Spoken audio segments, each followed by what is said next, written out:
সবাই কেমন আছেন? আমি জুয়েল। বাংলাদেশের 64 জেলা সাইকেলে ভ্রমণ করার জন্য বেরিয়েছি। বর্তমানে আমি এখন আছি নওগাঁ দুবলহাটি রাজবাড়ি। নওগাঁ দুবলহাটি রাজবাড়িটি ভ্রমণ করে আমার খুব ভালো লাগলো। পুরানো 200 বছরের এই জমিদার বাড়িটি দেখে আমার খুব ভালো লাগলো। ইতিমধ্যে আমার 52টি জেলা ভ্রমণ কমপ্লিট হয়েছে এবং বাকি 12টি জেলা আছে। আমি যেন বাকি 12টি জেলা সুস্থ সুন্দরভাবে ভ্রমণ করতে পারি, এই জন্য সকলের দোয়া ও ভালোবাসা প্রার্থনা করছি। তাই সবাই আমার জন্য দোয়া করবেন, আমি যাতে বাংলাদেশের 64 জেলা সুস্থ ও সুন্দরভাবে ভ্রমণ করিয়া আমার নিজ জেলা পটুয়াখালী গিয়া পৌঁছাইতে পারি এবং প্রত্যেকটা জেলার দর্শনীয় স্থানগুলো আমি দেখতে পারি। এবং আমার এই ভ্রমণের পাশাপাশি আমি একটা মেসেজ সকলের কাছে পৌঁছে দিতে চাই যে গরিব দুঃখীর খবর নিন, ক্ষুধার্তদের খাবার দিন। আমার এই 64 জেলা ভ্রমণের পাশাপাশি আমি একটা মেসেজ বাংলাদেশের মানুষের কাছে পৌঁছে দিতে চাই।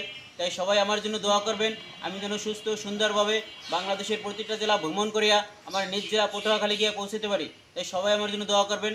ধন্যবাদ সবাইকে।